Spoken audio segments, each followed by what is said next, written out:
मल्लिकार्जुन खड़गे की, सोनिया गांधी की, राहुल गांधी की ಬಂಧುಗಳೇ,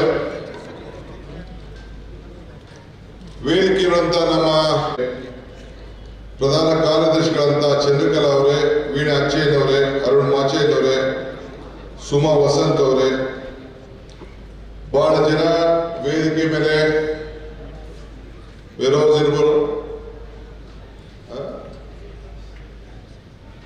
ನಮ್ಮ ಪಕ್ಷದ ಕಾರ್ಯಾಧ್ಯಕ್ಷರಾದ ತನ್ವೀರ್ ಸೇಠ್ ಅವರೇ, ಬಹಳ ಜನ ವೇದಿಕೆ ಮೇಲೆಲ್ಲ ನಮ್ಮ ಪದಾಧಿಕಾರಿಗಳಿದ್ದಾರೆ, ಮುಖಂಡಗಳಿದ್ದಾರೆ, ಸೆಲ್ ಅಧ್ಯಕ್ಷರಿದ್ದಾರೆ. ಅವ್ರಿಗಿಂತ ಮುಖ್ಯವಾಗಿ ಈ ಸಭೆಗೆ ಒಂದು ದೊಡ್ಡ ಶೋಭೆಯನ್ನು ತಂದುಕೊಟ್ಟು ಇಡೀ ಕೊಡಗು ಜಿಲ್ಲೆಗೆ, ಮೈಸೂರು ಲೋಕಸಭಾ ಕ್ಷೇತ್ರಕ್ಕೆ ಒಂದು ದೊಡ್ಡ ಸಂದೇಶವನ್ನು ಕಳಿಸ್ಕೊಟ್ಟಂತೆ ಎಲ್ಲ ನನ್ನ ಬಂಧು ಭಗಿನಿಯರೇ, ನಿಮ್ಮೆಲ್ಲರೂ ಕೂಡ ನಮಸ್ಕಾರಗಳು. ಇವತ್ತು ನಾವೆಲ್ಲ ಬಾಬಾ ಸಾಹೇಬ್ ಅಂಬೇಡ್ಕರ್ ಅವರ ಜನ್ಮದಿನವನ್ನು ನಾವು ಆಚರಣೆ ಮಾಡ್ತಾ ಇದ್ದೇವೆ. ಎಂತ ಪವಿತ್ರವಾದ ದಿನ ನಾವೆಲ್ಲ ಇಲ್ಲಿ ಸೇರಿದ್ದೇವೆ.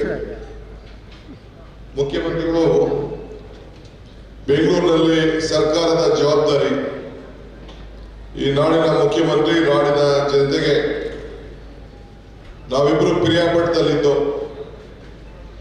ಆದ್ರೂ ನಾನು ಹೋಗಿ ಅಲ್ಲಿ ಗೌರವನ ಸಲ್ಲಿಸ್ಬಿಟ್ಟು ಬರಲೇಬೇಕು ಅಂತ ಹೇಳಿ ಬೆಂಗಳೂರು ಪ್ರಯಾಣ ಮಾಡಿ ಈ ರಾಜ್ಯದ ಸಮಾವೇಶಕ್ಕೆ ಹೋಗ್ತಾ ಇದೆ. ಮಧ್ಯದಲ್ಲೇ ದೊಡ್ಡಬಳ್ಳಾಪುರಕ್ಕಿಂತ ಮುಂಚಿತವಾಗಿ ಸ್ವಲ್ಪ ದೂರ ಹೋದಾಗ ಟ್ರೈನ್ ನಿಂತೋಯ್ತು. ನಮಗೆ ಏನು ಅನ್ನೋದು ಗೊತ್ತಿಲ್ಲ. ನನಗೆ ಎಲ್ಲ ಗಲಾಟೆ ಇದಕ್ಕಿದ್ದಂಗೆ ಶುರು ಆಗುತ್ತೆ.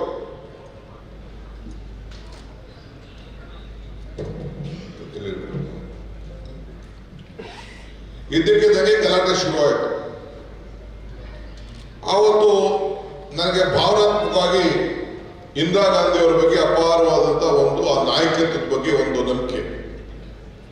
ಅವರು ಸಂವಿಧಾನವನ್ನು ರಕ್ಷಣೆ ಮಾಡ್ತಿದ್ದು, ಹೆಣ್ಣು ಮಕ್ಕಳಿಗೆ ಶಕ್ತಿ ಕೊಡ್ತಿದ್ರು. ಈ ದೇಶದ ಒಬ್ಬ ಧೀಮಂತ ಹೆಣ್ಣು ಮಕ್ಕಳ ಪ್ರತಿನಿಧಿಸುವಂತ ಇಡೀ ಪ್ರಪಂಚವನ್ನು ಗೆದ್ದಂತ ಒಬ್ಬ ಹೆಣ್ಮಗಳು. ಆ ತಾಯಿ ಹೇಳ್ತಾ ಇದ್ರು, ಈ ಹೆಣ್ಣು ಮಕ್ಕಳನ್ನ ನಾವು ಭೂಮಿ ತಾಯಿ ಅಂತ ನಾವು ಕರಿತೀವಿ. ಈ ತಾಯಿಗೆ ರಕ್ಷಣೆ ಕೊಡಬೇಕು.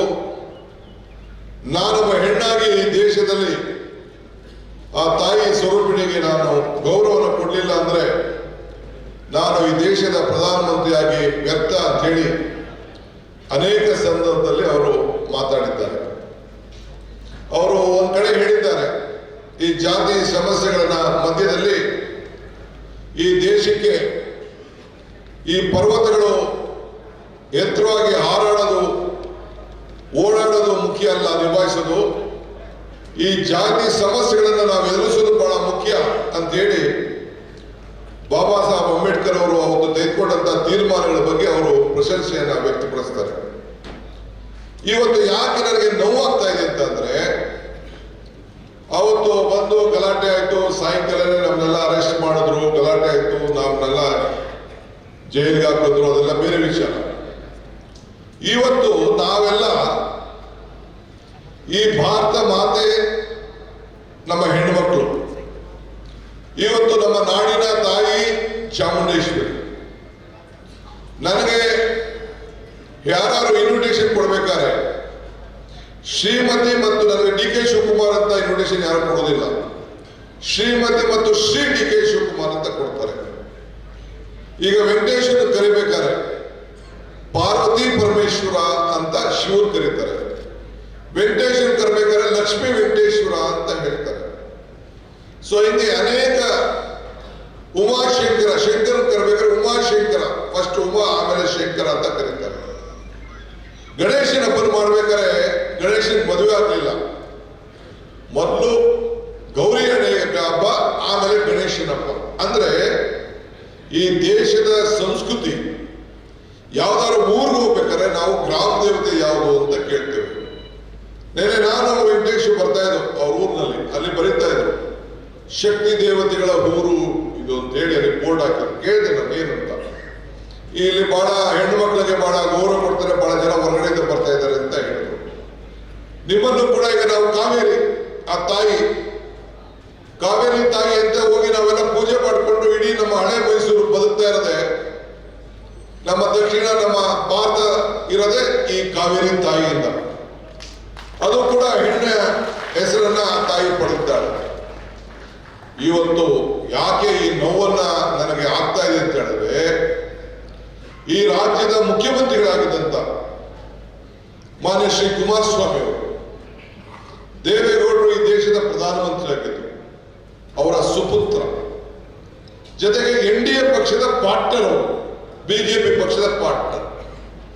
ಅವ್ರು ಏನ್ ಹೇಳಿದ್ದಾರೆ ಅಂತಂದ್ರೆ, ನಿನ್ನೆ ಅವರು ನಮ್ಮ 5 ಗ್ಯಾರಂಟಿಗಳನ್ನ ಮಾತಾಡ್ಬೇಕಾದ್ರೆ ನನಗೆ ಮುಖ್ಯಮಂತ್ರಿಗಳು ನಾವಿದ್ರು ಕೂಡ ಉತ್ತರ ಕೊಡಬೇಕು ಅಂತ ಕೂಡ ಹೇಳಿದ್ದಾರೆ. ನನಗೆ ಮಾತಾಡಕ್ಕೆ ಇಷ್ಟ ಇಲ್ಲ, ಆದ್ರೂ ಕೂಡ ನನ್ನ ಜವಾಬ್ದಾರಿ ಅದು.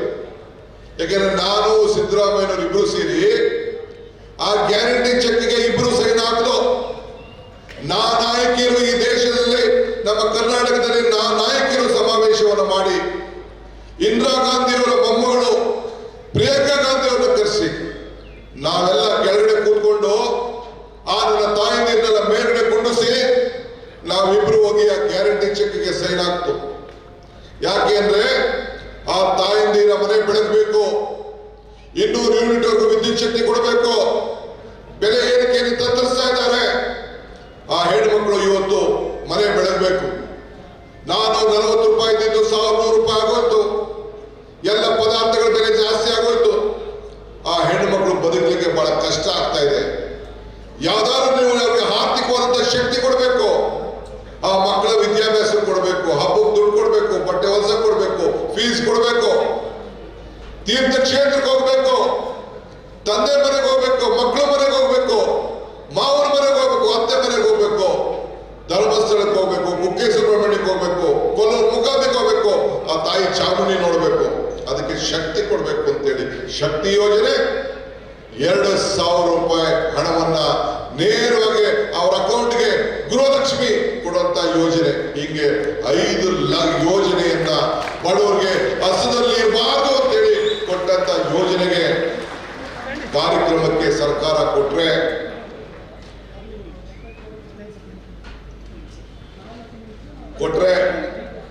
ಮಾನ್ಯ ಶ್ರೀ ಕುಮಾರಸ್ವಾಮಿ ಅವರು ಹೇಳ್ತಾರೆ, ಈ 5 ಗ್ಯಾರಂಟಿ ಯೋಜನೆಯಿಂದ ನಮ್ಮ ಹಳ್ಳಿ ಮಕ್ಕಳು, ಹಳ್ಳಿ ಹೆಣ್ಮಕ್ಳು ದಾರಿ ತಪ್ತಾ ಇದ್ದಾರೆ ಅನ್ನೋ ಮಾತನ್ನ ಇವತ್ತು ಕುಮಾರಸ್ವಾಮಿ ಅವರು ಹೇಳ್ತಾ ಇದ್ದಾರೆ. ಇದಕ್ಕಿನ್ನ ನೋವು, ಇದಕ್ಕಿನ್ನ ದುಃಖ, ಇದಕ್ಕಿನ್ನ ಮಾನವೀಯತೆಗೆ ಇದು ಹೆಣ್ಮಕ್ಳಿಗೆ ಮಾತ್ರ ಅಲ್ಲ, ಮಾನವ ಕುಲಕ್ಕೆ ಇದೊಂದು ದೊಡ್ಡ ಅವಮಾನ. ಇವತ್ತು ನಾನು ತಮ್ಮ ಮುಖಾಂತರ ನಾನು ಕೇಳ್ತಾ ಇದ್ದೇನೆ, ಈ ಕಾವೇರಿ ಭೂಮಿಲಿ ನಾನು ಕೇಳ್ತಾ ಇದ್ದೇನೆ, ಈ ಮಲೆನಾಡಲ್ಲಿ ನಾನು ಕೇಳ್ತಾ ಇದ್ದೇನೆ. ಮುಖ್ಯಮಂತ್ರಿ ಆಗಿದ್ದಂತ ಕುಮಾರಸ್ವಾಮಿ ಕ್ಷಮಾಪಣೆ ಕೇಳಲಿಕ್ಕೆ ನಾನು ನಿಮ್ಮ ಮುಂದೆ ನಿಂತಿಲ್ಲ. ಈ ದೇಶದ ಪ್ರಧಾನಮಂತ್ರಿಗಳು ಈ ಕ್ಷೇತ್ರಕ್ಕೆ ಇವತ್ತು ಬರ್ತಾ ಇದ್ದಾರೆ. ಇಂಥವ್ರನ್ನ NDAದಲ್ಲಿ ನೀವು ಇಟ್ಕೊಳ್ಳಲಿಕ್ಕೆ ಆ ನಾಯಕ ಇದ್ದೀರಾ ಇಲ್ಲ ಅನ್ನೋ ಒಂದು ಪ್ರಶ್ನೆಯನ್ನ ಈ ಸಂದರ್ಭದಲ್ಲಿ ಕೇಳಲಿಕ್ಕೆ ನಾನು ಬಯಸ್ತಾ ಇದ್ದೇನೆ. ನಿಮ್ಮ ವೈಯಕ್ತಿಕವಾದ ವಿಚಾರಗಳು ಏನೇ ಇಟ್ಕೊಳ್ಳಿ, ನಾನು ಚರ್ಚೆ ಮಾಡಲಿಕ್ಕೆ ನಾನು ತಯಾರಿಲ್ಲ. ನನ್ನ ತಾಯಂದಿರು ಬದುಕನ್ನು ಕಟ್ಕೊಳ್ಳಿ ಅನ್ನೋ ದೃಷ್ಟಿಯಿಂದ, ಆ ತಾಯಂದಿರು ಯಾರು ಹಸ್ಕೊಂಡಿರಬಾರ್ದು ಅನ್ನೋ ದೃಷ್ಟಿಯಿಂದ ಸಿದ್ದರಾಮಯ್ಯನವರು ಅನ್ನಭಾಗ್ಯ ಕೊಟ್ಟು ನಾವಿಬ್ರು ಸೇರಿ ಮನೆಗಳು ಬೆಳಗಬೇಕು ಅಂತ ಇವತ್ತು ಈ ಜ್ಯೋತಿ ಬೆಳೆದು ನಾವು ಏತಕ್ಕೆ ಬೆಳೆದು ಶುಭಂ ಕರೋತಿ ಕಲ್ಯಾಣಂ ಆರೋಗ್ಯಂ ಧನ ಸಂಪದಂ ಜ್ಞಾನಶಕ್ತಿ ಸ್ವರೂಪಸ್ಯ ದೀಪ ಜ್ಯೋತಿ ಪ್ರಕಾಶಿತಂ. ತಮ್ಮೆಲ್ಲರ ಮನೆ ಬೆಳಗಲಿ, ಆರೋಗ್ಯವಂತರಾಗಲಿ, ಐಶ್ವರ್ಯವಂತರಾಗಲಿ, ಜ್ಞಾನವಂತರಾಗಲಿ ಅಂತೇಳಿ ಈ ಜ್ಯೋತಿನ ನಾವು ಬೆಳೆಸಿದ್ದೇವೆ. ಹಂಗೆ ಪ್ರತಿಯೊಂದು ಕುಟುಂಬಕ್ಕೂ ಕೂಡ ಯಾರು 200 ಯೂನಿಟ್ ವರೆಗೂ ವಿದ್ಯುತ್ ಶಕ್ತಿಯನ್ನು ಉಪಯೋಗಿಸ್ತಾ ಇದ್ರೆ ನಿಮ್ಗೆ ಉಚಿತವಾಗಿ ಸಿಗ್ಬೇಕು ಅಂತೇಳಿ ಒಂದು ದೊಡ್ಡ ಐತಿಹಾಸಿಕವಾದಂತಹ ತೀರ್ಮಾನ ನಾವು ತೆಗೆದುಕೊಂಡಿದ್ದೇವೆ. ಹೆಣ್ಮಕ್ಳ ಬದುಕು ಹಸನಾಗಬೇಕು. ನಾನು ಒಂದು ಪೇಪರ್ ಅಲ್ಲಿ ನೋಡಿದೆ, 98% 99% ಒಂದು ಹುಡುಗ. ಆ ತಾಯಿ ಹೇಳ್ತಾಳೆ, ನನಗೆ ಬಂದಂತ ಹಣದಿಂದ 2,000 ರೂಪಾಯಿ ಬಂದಂತ ಹಣದಿಂದ ಈ ನನ್ನ ಮಗನಿಗೆ ಒಂದು ಉತ್ತಮವಾದಂತ ವಿದ್ಯಾಭ್ಯಾಸವನ್ನು ಕೊಟ್ಟು ನಾನು ಓದಿಸ್ತೀನಿ ಅಂತ ಹೇಳ್ತಾರೆ. ಮೊನ್ನೆ ಹಬ್ಬದ ದಿನ ನೀವು ನೋಡಿದ್ರಿ, ಒಂದ್ ತಾಯಿ ಫ್ರಿಡ್ಜ್ ಅನ್ನ ತೆಗೆದುಕೊಂಡು ಒಂದ್ ಕಡೆ ಟಿವಿ ತೆಗೆದುಕೊಂಡು, ಒಂದು ಫ್ರಿಡ್ಜ್ ಒಂದು ತಾಯಿ ಟಿವಿ ಸಿದ್ದರಾಮಯ್ಯನವ್ರ ಸರ್ಕಾರ 2,000 ರೂಪಾಯಿ ಕೊಡ್ತಾ ಇದ್ಗಳಪ್ಪ, ನನಗೆ ಫ್ರಿಡ್ಜ್ ತೆಗೆದುಕೊಂಡು ಅದಕ್ಕೆ ಹಬ್ಬದ ದಿನ ಪೂಜೆ ಮಾಡ್ತಾ ಇದ್ದಂತ ಚಿತ್ರವನ್ನ ತಾವೆಲ್ಲ ನೋಡ್ತೀವಿ. ಹಿಂಗೆ ಬದುಕನ್ನ ಬದಲಾವಣೆ ಮಾಡಲಿಕ್ಕೆ ಭಾವನೆಗಳನ್ನ ನಾವು ಯೋಚನೆ ಮಾಡ್ತಾ ಇರೋದು, ಬದುಕನ್ನ ಯೋಚನೆ ಮಾಡ್ತಾ ಇರೋದು. ಇವತ್ತು ಹೆಣ್ಣು ಮಕ್ಕಳು, ತಾಯಂದಿರು, ಯಾರು ಗೃಹಲಕ್ಷ್ಮಿ 1,20,00,000 ಹೆಣ್ಮಕ್ಳು ಕುಟುಂಬದವರು, ಮನೆ ಯಜಮಾನಿಯರು ದಾರಿ ತರ್ತಾ ಇದ್ದಾರೆ. ಕುಮಾರಸ್ವಾಮಿ ಅವರೇ, ತೀರ್ಥಕ್ಷೇತ್ರದ ಹೋಗುವಂಥವ್ರು, ಧರ್ಮಸ್ಥಳಕ್ಕೆ ಹೋಗೋರು, ಕೊಲ್ಲೂರು ಮೂಕಾಂಬಿಗೆ ಹೋಗೋರು, ಆ ತಾಯಿ ಚಾಮುಂಡಿಗೆ ಹೋಗಿ ಭೇಟಿ ಕೊಡುವಂಥವ್ರು, ಆ ತಾಯಿ ಮನೆಗೆ ಹೋಗೋರು. ನಾನು ಸಿದ್ದರಾಮಯ್ಯನವರು ಇಬ್ರು ಹೋಗಿ ಆವತ್ತೊಂದು ದಿನ ಏನು ಕಾರ್ಯರೂಪಕ್ಕೆ ತರಂತ ಯೋಜನೆಯನ್ನ ಆವತ್ತು ಹೋಗಿ ನಾವು ಆ ತಾಯಿಗೆ ಹಣವನ್ನ ಇಟ್ಟು ಪೂಜೆ ಮಾಡಿ ಅವತ್ತು ಗೃಹಲಕ್ಷ್ಮಿಯನ್ನ ಬಿಡುಗಡೆಯನ್ನ ನಾವು ಮಾಡ್ದೋ. ಇದು ನಮ್ಮ ರಾಜಕೀಯದ ಬದ್ಧತೆ. ನಿಮ್ಗೇನು ನಿಮ್ಮ ಬದುಕಿನಲ್ಲಿ ಬದಲಾವಣೆ ಹೇಳ್ತಾ ಇದ್ರು ನಮ್ಮ ಶಾಸಕರಾದಂತ ಮಿತ್ರರು, ಈಗ ಪೊನ್ನಣ್ಣವರು. ಹಳ್ಳಿ ಮೂಲೆಯಲ್ಲಿ ಹೋದ್ರು ಕೂಡ ಜನ ಬಹಳ ಸಂತೋಷದಿಂದಿದ್ದಾರೆ. ಆದ್ರಿಂದ ನಾನು ಸ್ಮೃತಿ ಇರಾನಿ ಕೇಳ್ತಾ ಇದ್ದೀನಿ, ನಿರ್ಮಲಾ ಸೀತಾರಾಮನ್ ಕೇಳ್ತಾ ಇದ್ದೀನಿ, ನಾನು ಕುಮಾರಸ್ವಾಮಿ ಮಾತಾಡಕ್ ಹೋಗ್ತಾರೆ. ಈಗ NDA ಇದು ರಾಜ್ಯದ ಸ್ವಾಭಿಮಾನದ ಪ್ರಶ್ನೆ. ಇದು ನಮ್ಮ ತಾಯಿ ಚಾಮುಂಡೇಶ್ವರಿ, ಈ ನಾಡಿನ ದೇವತೆ ಚಾಮುಂಡೇಶ್ವರಿಗಾದಂತ ಅವಮಾನ ಇದು, ಹೆಣ್ಣು ಕುಲಕ್ಕಾದಂತ ಅವಮಾನ ಇದು, ಮಾನವಕ್ಕೆಲಾದಂತ ಕುಲವೇ ಇದು. ಇವತ್ತು ನಾನೀಗ ಇಲ್ಲಿ ಕೂತ್ಕೊಂಡಿರ್ಬೇಕಾದ್ರೆ ನಾನು ಫೋನಲ್ಲಿ ನನಗೆ ಬರ್ತಾ ಇದ್ದು ಮೆಸೇಜ್ಗಳು, ವಿಡಿಯೋಗಳು ಬರ್ತಾ ಇತ್ತು. ಹೆಣ್ಮಕ್ಳು ಬಹಳ ರುಚಿಯಲ್ಲಿ ಬಿಟ್ಟಿದ್ದಾರೆ. ಅವ್ರಿಗೂ ನಾನು ಮನವಿ ಮಾಡ್ಕೊಡ್ತೇನೆ, ನೀವು ತಾಳ್ಮೆ ಕಳ್ಕೊಬೇಡಿ, ನಿಮ್ಮ ಹೋರಾಟ ಮಾಡಬೇಡಿ ಅಂತ ಹೇಳೋದಿಲ್ಲ ನಾನು. ಬಾಬಾ ಸಾಹೇಬ್ ಅಂಬೇಡ್ಕರ್ ಹೇಳ್ತಾರೆ, ನೀನು ಹೋರಾಟ ಮಾಡದೇ ಹೋದ್ರೂ ಚಿಂತೆ ಇಲ್ಲ, ನೀನ್ ಮಾರಾಟ ಆಗ್ಬೇಡ ಅಂತ ಹೇಳಿ ಬಾಬಾ ಸಾಹೇಬ್ ಅಂಬೇಡ್ಕರ್ ಅವರು ಹೇಳ್ತಾರೆ. ಬಾಬಾ ಸಾಹೇಬ್ ಅಂಬೇಡ್ಕರ್ ಹಾಗೆ ನೀವು ಹೋರಾಟ ಮಾಡಿ, ಆದ್ರೆ ನೀವು ನಿಮ್ಮ ಸ್ವಾಭಿಮಾನದ ಬದುಕಿನಲ್ಲಿ ನೀವು ಬದುಕಬೇಕು.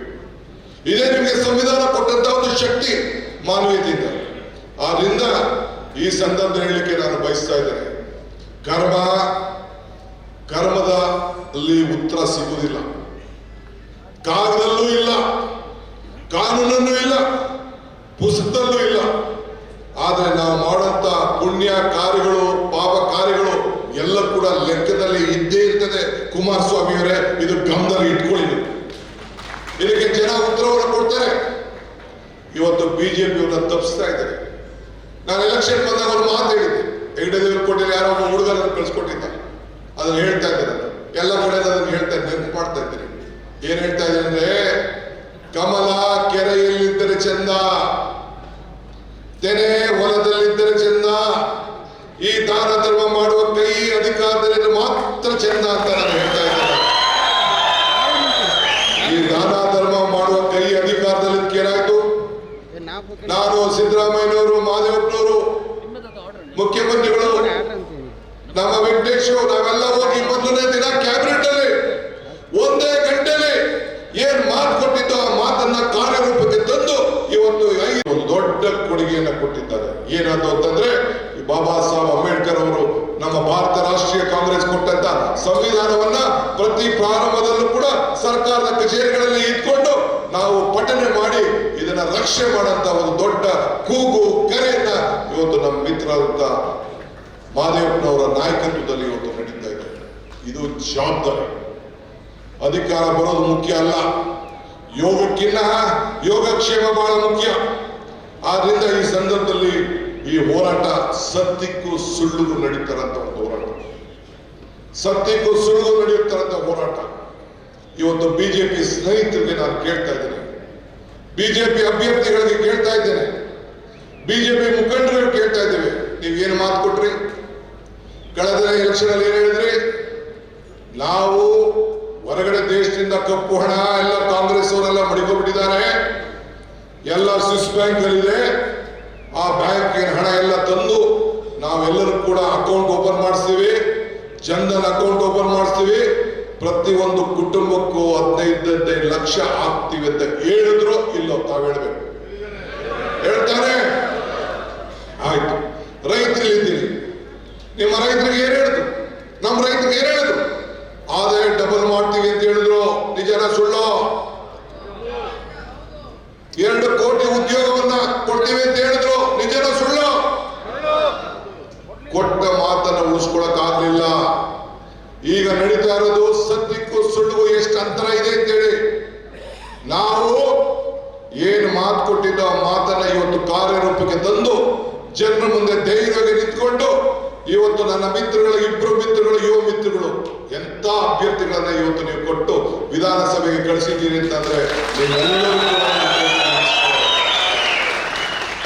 136 ಜನದ ಪೈಕಿ ಇವರಿಬ್ರು ಮುತ್ತು ರತ್ನಗಳು. ಇನ್ನು 30 ವರ್ಷ ರಾಜಕಾರಣವನ್ನು ಮಾಡಿ ನಿಮ್ಮ ಬದುಕಿನಲ್ಲಿ ಬದಲಾವಣೆ ತರಂತ ಇಬ್ರು ವ್ಯಕ್ತಿಗಳ, ಇಬ್ಬರು ಯುವಕರಿಗೆ ಇವತ್ತು ನೀವು ಆಶೀರ್ವಾದ ಮಾಡಿ ಕಳಿಸ್ಕೊಟ್ಟಿದ್ದೀರಿ. ಅದಕ್ಕೆ ನೀವೆಲ್ಲರೂ ಕೂಡ ಮತ್ತೊಮ್ಮೆ 1 ಕೋಟಿ ನಮಸ್ಕಾರ ಅರ್ಪಿಸುತ್ತೇನೆ. ಕಾಂಗ್ರೆಸ್ ಶಕ್ತಿ ಈ ದೇಶದ ಶಕ್ತಿ, ಕಾಂಗ್ರೆಸ್ ಇತಿಹಾಸ ಈ ದೇಶದ ಇತಿಹಾಸ. ಕಾಂಗ್ರೆಸ್ ಅಧಿಕಾರಕ್ಕೆ ಬಂದ್ರೆ ಎಲ್ಲ ವರ್ಗದ ಜನ ಅಧಿಕಾರಕ್ಕೆ ಬಂದ್ರೆ, ಒಂದು ಜಾತಿ ಮೇಲಲ್ಲ, ನೀತಿ ಮೇಲೆ ನಮ್ಮ ಪಕ್ಷ ನಡ್ಕೊಂಡು ಬರ್ತಾ ಇದೆ.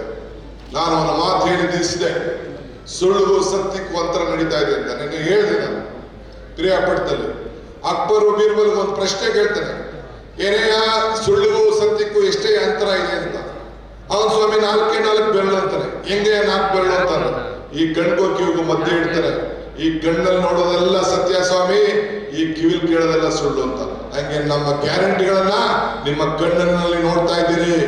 ತಾಯಂದಿರು ಬಸ್ಸಲ್ಲಿ ಓಡಾಡ್ತಾ ಇದ್ದಾರೆ, ಅಕ್ಕಿ ನಿಮ್ಮ ಮನೆ ಬಾಗಿಲಿಗೆ ಬರ್ತಾ ಇದೆ, 2,000 ರೂಪಾಯಿ ನಿಮ್ಮ ಅಕೌಂಟ್ ಬರ್ತಾ ಇದೆ. ನಿಜನಾ ಸುಳ್ಳು? ಆದ್ರೆ ಸುಳ್ಳು ಯಾವುದು? ಈ ಕಿವಿಲ್ ಕೇಳ್ತಾ ಇರೋದು 15 ಲಕ್ಷ ಬರ್ತದೆ ಅಂತ, 2 ಕೋಟಿ ಉದ್ಯೋಗ ಬರ್ತದೆ ಅಂತ ಬಂತದು. ಅದೇನಿದು ಕಿವಿಲಿ? ನಮ್ಮ 5 ಗ್ಯಾರಂಟಿಯಲ್ಲಿ, ನಿಮ್ಮ ಗಂಡಿನಲ್ಲಿ. ಇಷ್ಟೇ ನಮಗೂ ಅವ್ರಿಗೂ ಇರುವಂತ ವ್ಯತ್ಯಾಸ. ಬಂಧುಗಳೇ, ಇವತ್ತು ನಮ್ಮ ಅಭ್ಯರ್ಥಿ 8 ಜನ ವಕೀಲರಿಗೆ ಈ ಬಾರಿ ಕಾಂಗ್ರೆಸ್ ಪಕ್ಷ ಅವಕಾಶ ಮಾಡಿಕೊಟ್ಟಿದೆ. ಮೊದಲನೇ ಬಾರಿ 40 ವರ್ಷದಿಂದ ಇಲ್ಲಿ ವಕೀಲರಿಗೆ ಈ ಪಾರ್ಲಿಮೆಂಟ್ ಕ್ಷೇತ್ರದಲ್ಲಿ ಅವಕಾಶ ಇರಲಿಲ್ಲ. ಮೈಸೂರು ಪಾರ್ಲಿಮೆಂಟ್ ಕ್ಷೇತ್ರದಲ್ಲಿ ನಾನು ಮುಖ್ಯಮಂತ್ರಿಗಳು ಮಾತಾಡ್ತೇನೆ. ನಾನು ಜಾತಿ ಮೇಲೆ ಮಾತಾಡ್ತಾ ಇಲ್ಲ. ಸರ್ವ ಜನಾಂಗಕ್ಕೂ ಸರ್ವ ಧರ್ಮಕ್ಕೂ ಕೂಡ ಸಮಪಾಡು ಅಂತ ಹೇಳಿ ಎಲ್ಲರಿಗೂ ಅವಕಾಶ ಕೊಡಬೇಕು ಅಂತ ಹೇಳಿ ನಾವು ಮಾತಾಡ್ತಾ ಇದ್ದೀವಿ. ಎಲ್ಲರಿಗೂ ಅವಕಾಶ ಸಿಗ್ಲಿ ಅಂತೇಳಿ. ಎಲ್ಲರೂ ಕೂಡ ಹೋದೆ ನಾನು ಜಾತಿ ಬೇಡ ಅಂತ ನಾನು ಹೇಳ್ಬೋದು, ಇನ್ನೊಬ್ರು ಜಾತಿ ಬೇಡ ಅಂತ ಹೇಳ್ಬೋದು. ಹುಟ್ಟುವಾಗ ನಾವ್ಯಾರು ಅರ್ಜಿ ಹಾಕೊಂಡು ಜಾತಿ ಮೇಲೆ ನಾವ್ಯಾರು ಹುಟ್ಟುದಿಲ್ಲ. ನಾವು ಯಾವ ಧರ್ಮನೂ ಕೂಡ ನಮ್ಗೆ ಗೊತ್ತಿರಲಿಲ್ಲ. ನಮ್ಮ ತಂದೆ ತಾಯಿ ಪ್ರೇರಣೆ ನನಗೆ ಬೇಡ ಅಂತ ಕೊನೆಗೆ ನನಗೆ ನಾಮಕರಣ ಮಾಡೋದು ಧರ್ಮನೇ, ನನಗೆ ಮೂಗು ಚಿಕ್ಕದು ಧರ್ಮನೇ, ಕಿವಿ ಚುಚ್ಚೋದು ಧರ್ಮನೇ. ಆದ್ರೆ ಕೊನೆಗೆ ಸುಡ್ಬೇಕಾದ್ರೆ ಕೊನೆಗೆ ಮಧ್ಯ ಬೇಡ, ನಾನು ಲವ್ ಮ್ಯಾರೇಜ್ ಮಾಡ್ಕೊಡ್ತೀನಿ, ನಾನು ತಾಲಿನೂ ಕಟ್ಟುದಿಲ್ಲ ಅಂತ ನಾನು ಹೇಳ್ಬೋದು. ನನ್ನ ಹೆಸರು ನಾಮಕರಣ, ಶಿವನ ಹೆಸರು ಶಿವ, ನಮ್ಮಪ್ಪ ಕಟ್ಟುವಂಥದ್ದು, ಅದು ನಾಮಕರಣನೂ ಧರ್ಮ. ಕೊನೆಗೆ ಉಡಬೇಕು ಸುಡಬೇಕು ಅಂತ ತೀರ್ಮಾನ ಮಾಡೋದು ಧರ್ಮ ತೀರ್ಮಾನ ಮಾಡ್ತದೆ. ಆದ್ರೆ ನಾವು ಅದಕ್ಕೆ ಮಧ್ಯ ಬರುವುದಿಲ್ಲ. ಆದ್ರೆ ನಮ್ಮ ಪಕ್ಷ ಎಲ್ಲದಕ್ಕೂ ಮೀರಿ ನಮ್ಮ ಸಂವಿಧಾನದಲ್ಲಿ ಎಲ್ಲರೂ ಕೂಡ ಒಟ್ಟು ತೆಗೆದುಕೊಂಡು ಹೋಗುವಂತ ಕೆಲಸ ಈ ಸಂದರ್ಭ ಮಾಡ್ತೇವೆ. ಹಂಗೆ ಈ ದೇಶದ ಆಸ್ತಿ ನಮ್ಮ ಸಂಸ್ಕೃತಿ. ನಮ್ಮ ಸಂಸ್ಕೃತಿಯಲ್ಲಿ ಎಲ್ಲರೂ ಕೂಡ ಒಟ್ಟು ತೆಗೆದುಕೊಂಡು ಹೋಗುವಂತ ಕೆಲಸವನ್ನು ಇವತ್ತು ನಾವೆಲ್ಲ ಮಾಡಿಕೊಂಡು ನಾವು ಬಂದಿದ್ದೇವೆ. ಇವತ್ತು ನಿಮ್ಗೆ ಒಂದು ಪವಿತ್ರವಾದಂತ ಅವಕಾಶ. ಏನು ಅವಕಾಶ? ದೇವರು ವರನೂ ಕೊಡುವುದಿಲ್ಲ, ಶಾಪನೂ ಕೊಡುವುದಿಲ್ಲ, ಅವಕಾಶ ಮಾತ್ರ ಕೊಡ್ತಾನೆ. ಈ ಅವಕಾಶ ಒಬ್ಬ ಸರಳ ವ್ಯಕ್ತಿ ನಿಮ್ಮ ಧ್ವನಿಯಾಗಿ ನಿಮ್ಮ ತಾಲೂಕು ಆಫೀಸು, ನಿಮ್ಮ ಪಂಚಾಯತ್ ಆಫೀಸು, ನಿಮ್ಮ ಪೊಲೀಸ್ ಸ್ಟೇಷನ್, ನಿಮ್ಮ ಫಾರೆಸ್ಟ್ ಆಫೀಸ್ಗೆ ಬಂದು ನಿಮ್ಮ ಪರವಾಗಿ ಪಂಚಾಯತಿಯಿಂದ ಪಾರ್ಲಿಮೆಂಟ್ ವರೆಗೂ ಹೋರಾಟವನ್ನು ಮಾಡಂತ ಒಬ್ಬ ಯುವಕರಿಗೆ, ಒಬ್ಬ ಹೋರಾಟಗಾರರಿಗೆ ಇವತ್ತು ಕಾಂಗ್ರೆಸ್ ಪಕ್ಷ ಟಿಕೆಟ್ ಅನ್ನು ಕೊಟ್ಟಿದೆ. ತಾವು ಗಮನದಲ್ಲಿಟ್ಕೊಳ್ಬೇಕು. ಇವತ್ತು ಹಿಂದೆ ಲೋಕಸಭಾ ಸದಸ್ಯರಿಗೆ ಯಾಕೆ ಟಿಕೆಟ್ ಕೊಡ್ಲಿಲ್ಲ? 14 ಜನಕ್ಕೆ ಟಿಕೆಟ್ ಕೊಡ್ಲಿಲ್ಲ. ಯಾಕೆ ಕೊಡ್ಲಿಲ್ಲ? ಅವ್ರ ಮುಖ ಇರ್ಲಿಲ್ವಾ? ಬಿಜೆಪಿಗೆ ಸೋಲ್ತೀವಿ, ಕರ್ನಾಟಕದಲ್ಲಿ ಉತ್ತಮವಾದಂತ ಆಡಳಿತ ಬಂತು, 136 ಸೀಟ್ ಗೆದ್ದಿದ್ದಾರೆ, ನಾವು ಗೆಲ್ಲಕ್ ಸಾಧ್ಯ ಇಲ್ಲ ಅಂತ ಹೇಳಿ ನಮ್ಗೆ ಟಿವಿ ಕೆಲ್ ಬರ್ಸಿದ್ರು. 3 ಬರ್ತದೆ, 2 ಬರ್ತದೆ, 4 ಬರ್ತದೆ ಅಂತ. ಹಿಂದೆ ಒಂದು